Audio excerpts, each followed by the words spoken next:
Gusto mo bang matutunan kung paano mag-screenshot sa PC o laptop nang walang kahirap-hirap? Yung screenshot na pwedeng i-crop on the spot without saving it sa inyong mga desktop? Kung ganon, nasa tamang channel ka. Ituturo ko sa iyo step by step kung paano mag-screenshot gamit lang ang isang tool na siguradong meron sa PC o laptop mo.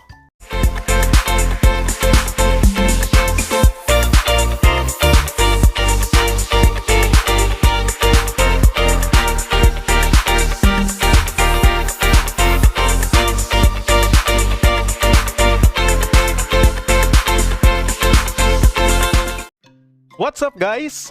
Welcome sa SIR JEC TV. Kung hindi mo pa ako kilala, ako ay isang public school teacher at isa ring teacher vlogger. Ang content ng channel na ito ay mga teaching essentials, tips and tutorials about educational technology na bagay sa mga students at teacher na tulad ko. And for sure, pwede rin ito sa mga non-teachers, especially kung lagi kang gumagamit ng technology sa nature ng trabaho mo, ng business mo, at ng iba pang kaabalahan mo sa buhay. At kung bago ka pa lang sa channel ko, please subscribe and click the notification bell para updated ka sa mga bago kong uploads. Gawin mo na. Nauna. So, paano nga ba mag-crop ng screenshot without saving it sa iyong PC o laptop? Step 1. Puntahan ang window tab na gusto mong i-screenshot. Example, gusto kong i-screenshot ang picture sa module ng mga estudyante ko. Step 2, i-click ang search bar ng PC o laptop mo at i-type ang snipping tool.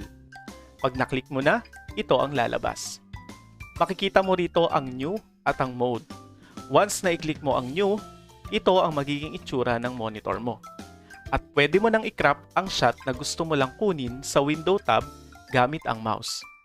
Kapag na-i-crop mo na, automatic ito ang lalabas. I-click lang ang copy kung gusto mo lang i-paste ang picture sa PowerPoint presentation, Microsoft Word, Canva, at iba pa.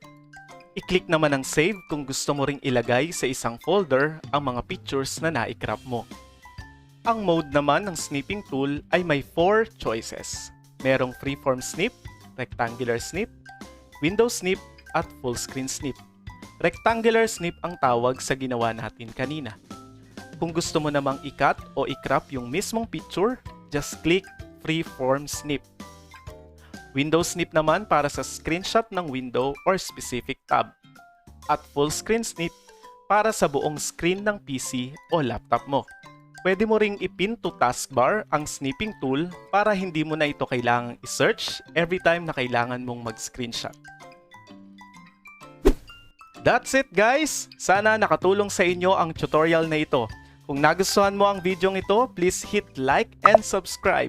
Click nyo na rin ang notification bell para ma-notify ka every time na meron akong bagong uploads. See you in my next video.